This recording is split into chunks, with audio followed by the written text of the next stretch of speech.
You guys are listening to the Coach Sam Show and part of the Gridiron series, and I have a special guest on. This man is JJ Parker. JJ, phenomenal person, one of the best leaders that I've ever been around. He is a guy that hopefully you guys will even learn a ton from, but he's going to share his perspective on the game of football. Remember, the Gridiron series is all about why football still matters.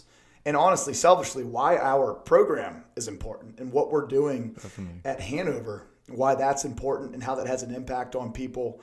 But JJ, again, this is just a conversation. I'm only looking at the camera to start, just to set this thing off, but then it's just you and me talking. Sound good? Definitely. Well, JJ, welcome to the famous, we got like 10 followers right now.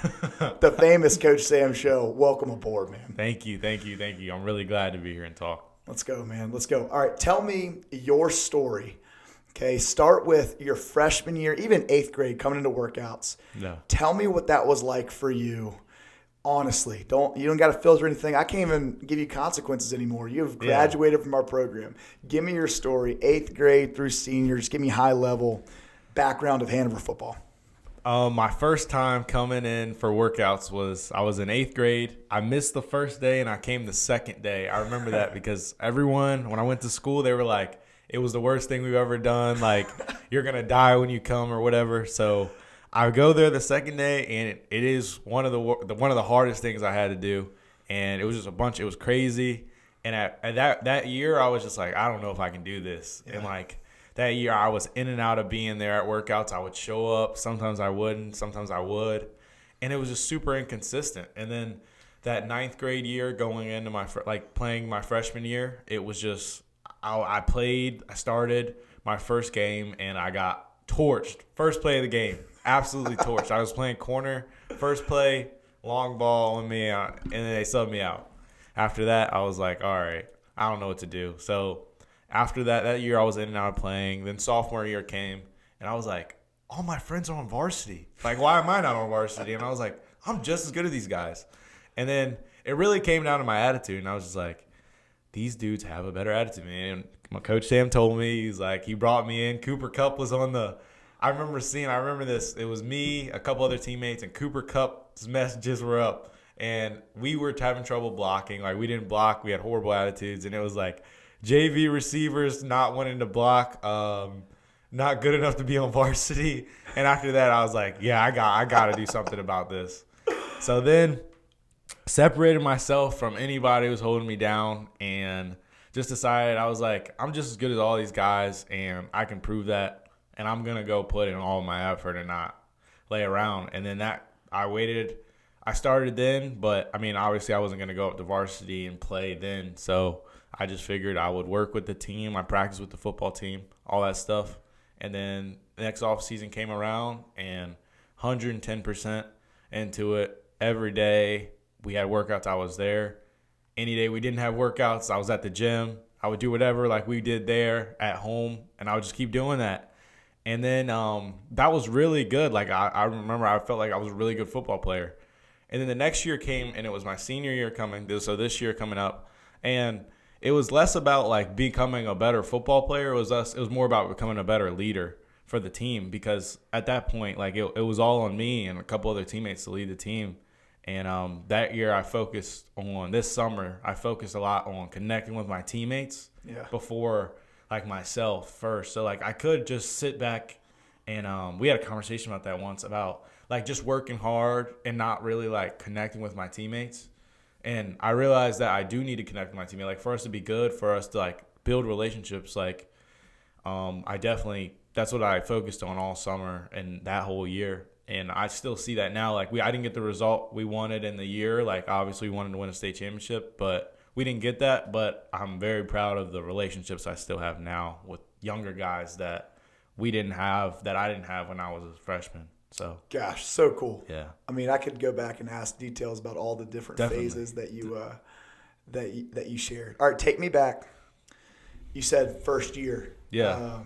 You were kind of hesitant, couple days in, couple days out. Yeah, definitely. Were there consequences when you weren't there and you didn't show up? How did that work? Like, were you fully a part of? I don't remember this. Yeah. Were you fully a part of the team? Had you signed contract? Because obviously unexcused absences aren't allowed. What was that like? I would be like my 8th grade year, I'm gonna say this blank. I would be like, some days I would be like, I have a runny nose. I don't think I'm coming in. I don't think I'm coming in today. I don't think I'm coming in today.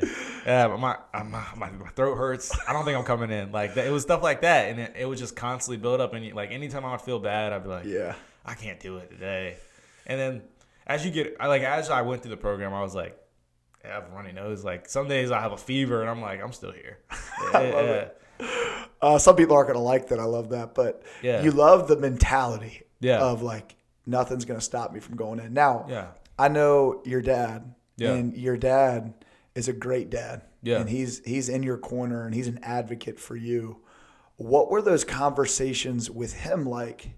Did he ever just, when you were going through the times when you were trying to, like when you're being inconsistent, maybe trying to squirm your way out of responsibility, what was his voice like in that? My dad told me a lot. At first, he wasn't with it, and he was like, if you wanna, like, he was like, if this is like, you gotta get up, like you made commitment, like you gotta stick to that. And that's like one thing he's always taught me since I was a little kid is we never quit anything. So like whatever you start, you have to finish it, no matter what it is. It could be something I hate.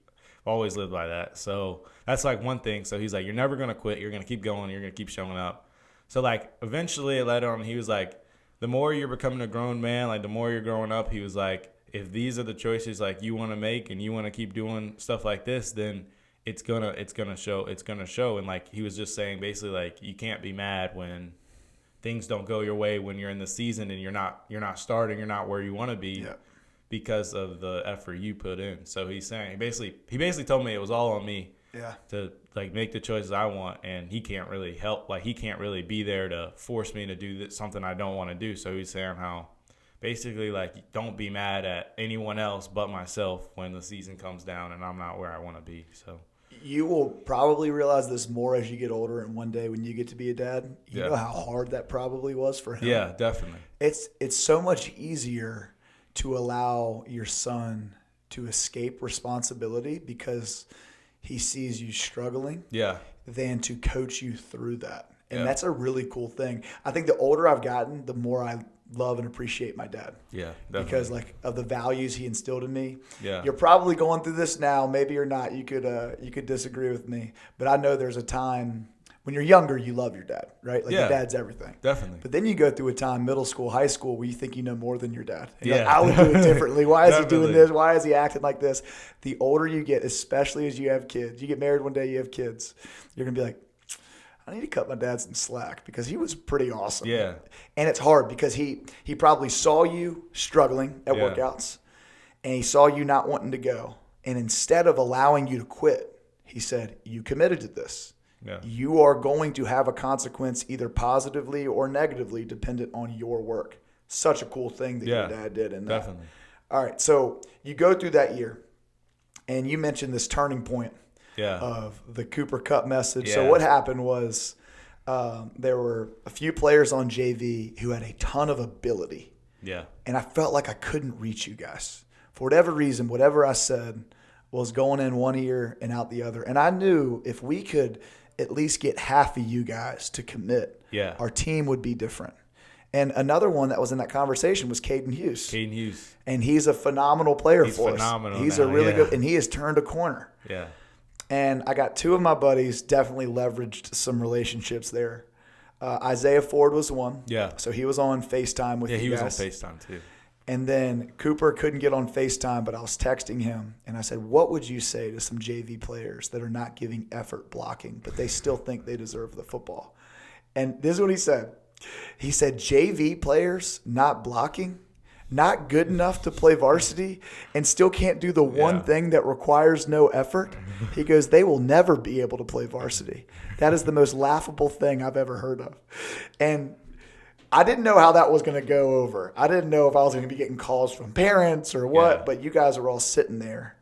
And it did seem like something flipped in a couple of you guys. Yeah. And it kind of seemed like, some went one way, some went the other. But you were one of the guys that decided to buy in, and we always saw this glimmer in you, and that kind of flipped. Talk to me a little bit more about that. What were you thinking in that moment? Were you thinking my coach is a psychopath? Kind of like, what were you thinking in the middle? At first, I was like, there's no way it was like when you brought in, like when we saw the stuff on the screen, we were like, it's that big of a deal. Like we did that much. Like, and then I was like, wow, we actually did. And then like you're listening to talk, like I saw the message at first, like first instinct is to get mad and be like, he doesn't know what he's talking about. And then you really think about it, you're like, this dude's in the NFL. He knows what he's talking about.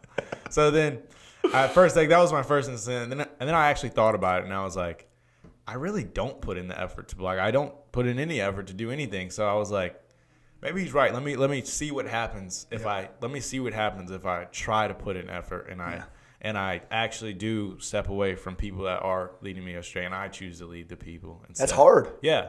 That's hard to step away from certain people that are your friends. What was that like for you? At first it's like conflict, but within the group, a lot of those people chose to follow me, like with what we were doing, and I noticed that as the season went on. Like at first, it's like, why are you not like, why can't we just chill? Like why can't we just have a good time? Like we're at practice. Like come on, it's JV. Like, and then as time goes on, like people, if you continue the behavior, like, and you tell people why, and people start to see, then some people start to change their ways and follow what you do. So I've noticed that, and like those are the same guys that are on the team now. So I think that's what happened when I stepped away. At first it was hard, but then you realize like I'm doing way better when I'm not goofing around, when I'm taking this stuff seriously. So yeah, I remember I told you this when my faith started becoming more important to me. Yeah.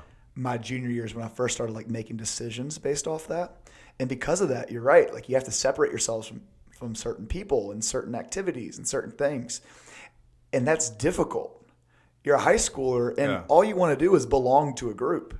And to be able to separate yourself from that takes courage, and it's not easy. And you start to get into this potentially woe is me kind of, it's kind of hard. Let me ask you this. My voice wasn't maybe a voice that you fully trusted early on. I've never asked you this either. Yeah. When did you start to realize, oh, I can trust Coach? Like, he has my best interest at heart. When did you start to realize that? At first, like, everyone knew you. Like, everyone knew you. Like, this guy playing in the NFL. Like, super cool, all that stuff. Practiced, but I didn't really play. Yeah. But, yeah, everyone thought it was super cool. And then, like, you get in there, and I'm like, this guy's crazy. He doesn't know what he's talking about. Like, I don't have to do all this stuff. Like, I can do some of it, but not all of it. I don't have to do everything. Like, I can just do some of it, and I'll be good. And then, like, I realized, and I was just going down a bad path. And then I think I realized, like, at first I bought in because of, like, I just felt like I needed to buy in. And then I feel like as junior year went on, like, in the season, I was like, this stuff actually works. Like, I did what I was supposed to do. I did what Coach told me to do. I'm listening to what he's saying, and it actually does work. And then ever since then, I was like, after my junior year, probably like after like somewhere in the middle of the season, I was like, I do trust Coach. I trust all of them, and I think and I saw it in my senior year, like whatever it was, I just trusted you guys with it. Yeah, that's really cool. All right, talk to me about this. You messaged a former player, Ray Carr, because you told me about this. Yeah. Ray is a year older than you. Love Ray. Yep. One of the most joyful people I've ever been around. But eventually, I'll have Ray on here as well.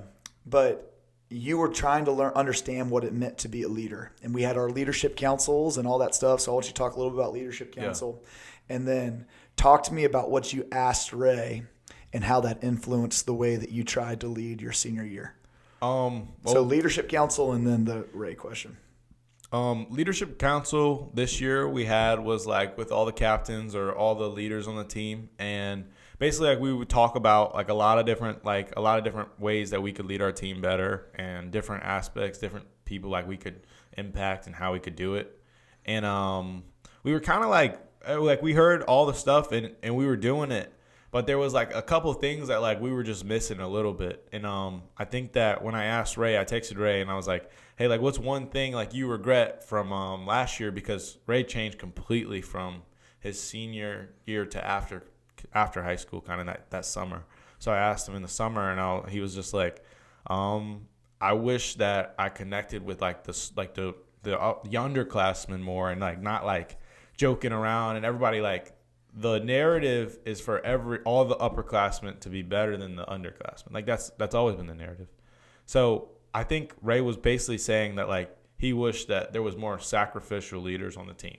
Yeah. So that's what like I was like, dang. Now like I really thought about it. I was like, when I was a freshman, none of the seniors like they would never want to hang out with me or never want to hang out with any of us. And I was like, and you see it like go up, like as you get older, it's just always been a thing. So then he was like, yeah, that was like one thing I really regret is like I wanted to change the dynamic of our program with that. And I was like, dang, yeah, you're right. And so like ever since then, like I put in more effort probably to talk to the freshmen and the sophomores than like the people that I'm already friends with. Because like I just wanted our whole team to be connected with that. So, and I realized that like one guy that I talk to a lot still is JK. I talk to him all the time, every time I see him. And I can see that the effort that I put in the summer just to like go train with him and stuff like that shows up now in our relationship. And I think that he's going to pass that on as he goes up. So yeah, that's huge, man. A lot of people, it's easy just to get in your own lane. Yeah. I'm just going to worry about me. Yeah. But you had the forethought to be like, man, who can I go influence? Because that's what leadership is, right? Yeah. Like leadership is influence. And you already had a ton of influence because of how good you are as a player. Yeah. But then for you to take that and then start actually trying to influence people that are younger and the up-and-coming players was huge. Something I'm going to brag on you real quick. Something that stands out to me about you is you and Lip Trap kind of like ran you know, side by side and trying to influence the team in the right way. Yeah. And again, some of the best leaders that I've been around. What stands out to me is the story when, and you probably know what story I'm going to say. We had something called Coaches Development Week where basically half of the coaches would be leading the workout, half of the coaches would be meeting in the coach's office, and we'd be going through like installs and stuff like that, making sure we were on the same page. So because of that, like we're understaffed for the workout, and sometimes there's times when players have to lead certain things. Yeah. You guys were leading the first part of our competition run. Yeah. And we had these different stations where we'll be doing competitions. Yeah. Coaches get in there about 5 minutes after it starts, and you guys already had everything organized, ready to go. And then what stood out to me, you were at one of the stations, and you and Lip Trap are about to fist fight because you are so mad at each other because you thought you won, he thought he won, and y'all are like pushing and shoving. And I know you guys are good friends, but y'all had such a competitive nature with no coach. It wasn't trying to show off. No, it was just like, I want to win this rep. Yeah. Talk to me about that. Where did that come from? How do you have that? Well, Lip Trap, he's my guy, one of my best friends still. And it's just a thing. Like we've always said it, like anytime we're doing anything, what's always who's going to win this, who's going to win that. And like it's always competitive, and some people can't match it. Some people can't match it or aren't used to it, but it's just a thing. Like it's like a mutual thing that we both understand is like we both want to win, and we know that at the end of the day it's getting us better, and after, no matter what happens, like we'll be good. So, but it's been like that all year. Ever since like I would say junior year, it's been that every time. Like every time we're in any competition, it's I know he's gonna make me better and I'm gonna make him better. So it's like a verse, iron sharpens iron. So it's just really that's like what our whole friendship's built on, really. Yeah. So. Yeah, that's like one of my favorite things I remember, especially in the summer. Yeah, man. There's so many stories I could share, but also obviously you two guys being on the same side of the ball on defense, and obviously you both contribute on offense your senior year as well. But we'd have on Thursdays, part of our Thursday practice, our fast Thursdays, our perfect Thursdays, we'd have a 10-play script on defense, and we have a 10-play script on offense. And that script on defense are their top plays or things that are specific adjustments throughout the week that we got to make sure we're locked in on for that game. And there were multiple times throughout the year where your teammates hated you guys for this, but y'all would make us restart because you were like, our fit wasn't right. Our gaps weren't there. Because you and Lip, y'all remember previous experiences where if y'all aren't in the right spot, what happens? You get beat and score. And it could cost you the game. Yeah, 6. Right? What would you say to maybe younger leaders who are maybe nervous about a team's their teammates' reaction Yeah. to doing something like that, holding them accountable, holding the team accountable, holding the defense accountable. What would you say to a younger leader that wants to lead, but's also like genuinely fearful of like being hated, I guess? Yeah. Well, it is that fear. So I feel like people can hate you for what you're saying. Like you can step out and everyone might be mad at you, and I've had my teammates be mad at me. But it's also, do you love your team enough to not let them lose? Like if you know they're going to be crushed if they lose. So you're putting your love for your teammates over the fear of being like hated by them and all that stuff. So I think that's like one thing I thought about, and it would just really make me paranoid in the season. Like I wouldn't be able to sleep at night if I knew that I let that go, and I was like, tomorrow we might get beat on it because I didn't stop it, and then all the guys are gonna be crushed. Like so, it's just like that thought in the back of my mind at all times. So that's what I would say. I would say don't worry about that. If you really love your teammates, and you'll be able to take it for them. Man, I hope every one of our players listens to this. Yeah. Hope everyone, because you spoke to it. It's a love thing. Yeah. If you value them more than how they feel about you. Yeah. Because some people think love is just being nice. And that's not really the case. Yeah. Because being nice almost is equivalent to being non-confrontational. But if you love me and I'm doing something that's hurting my family, you got to tell me. Yeah. You got to care for me enough to tell me. And you spoke on such a key principle. All right, winding down here a little bit. I'm going to ask you a couple like more specific questions, okay? Why is the game of football important? This is the whole Gridiron series theme, the game of football, because football has gotten a bad rap over the past maybe 10, 15 years because of the risk of injury, and maybe some people prioritize one sport. Why is this game still so important for young men? I think that this sport teaches the most out of any sport, and that's just my opinion, but I think it does. It's a team sport. Like everyone can do their job, and one person can be out of line, and it can cost the game, and everyone can lose. So I just think that's like a big, like if you have a job one day, you work in a company, like that's what it's about. If one person messes up, it could cost your whole company. It just could. So I feel like it's just a very good representation of life in general, and it's a fun game. Like you're out there, and you really can let everything go. Like it's controlled.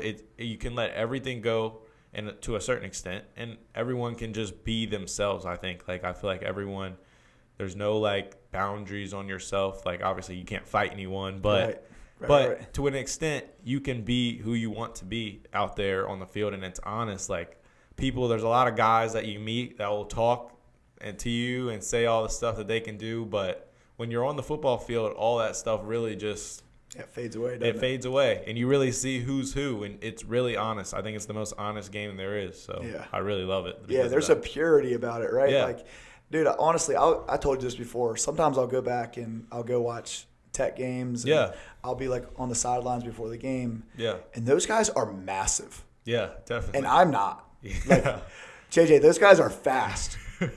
And I'm not. Okay? Like, I honestly, every single time I go there, I'm like, why did they let me play here? That's what I think. But there's something pure and honest about when you put the pads on, everything is equal. Exactly. Everything is equal. And there's even been times, man, like, don't lie to me here. Yeah. You see us warming up against another team. Yeah. And the warm-ups, it's like they're bigger. Yeah. They're faster. But there's something equal once the pads go on. And what I love about this game is everyone has a place. You don't just need to be J.J. Parker, who's 6'1", 6'2", fast, can do all this stuff. You also need someone that's big, strong, sturdy, that can play guard. You also need someone like Dylan Wilcox, who's like defensive line, and gritty and tough, and you wouldn't be the best guard. Yeah, no. But so many different types of people get to be a part of it. It's what makes it special. Exactly. You know? So all right, so that's why football. Brag on our program for a second. Why Hanover? I think that Hanover, I've never heard from anybody else I've talked to. I haven't heard about anyone else really doing what we do, and there's no program that I've really seen in high school football that's identical to ours. The stuff we just learn is is way more valuable than others. I feel like a lot of schools, it's just football. It's just football. Like, let's be really good at football. But, like, it's that here, but it's also, let's be like, how am I going to be a good husband? How am I going to be a good dad? How am I going to be good right now? How am I going to be, like, good with my friends? How am I going to do all that stuff? How am I going to love my family? How am I going to show up for my family? And I think that it's just more valuable than football itself, but it's also teaching you how to be really good in football, but also really good after football. Yeah. Because football, at some point, it's going to end for everyone. Like, you're not going to be able to play football anymore at some point.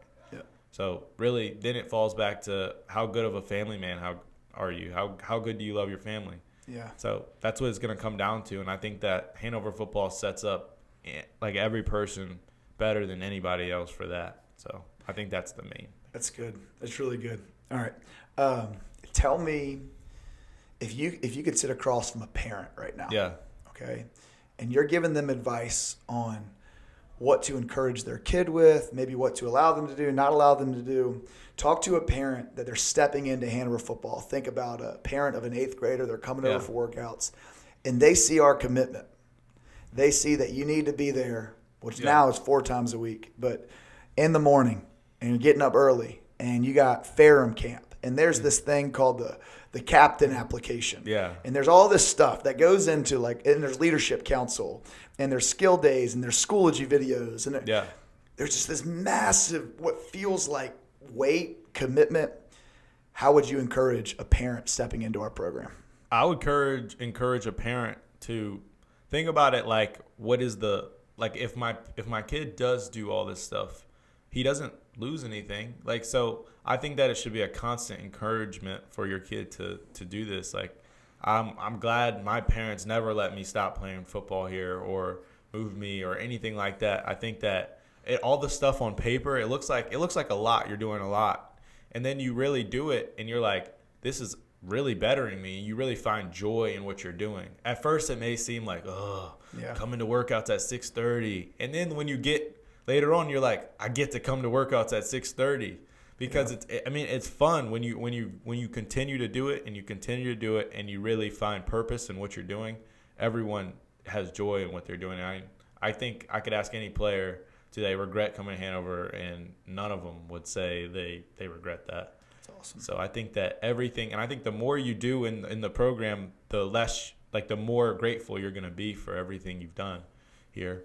And like all the community service, all the captain applications and all that stuff, I think I really, really appreciated it. And I look back on it now and I'm like, I'm very glad I did all that stuff and didn't think about it like, why am I doing this? Like, definitely.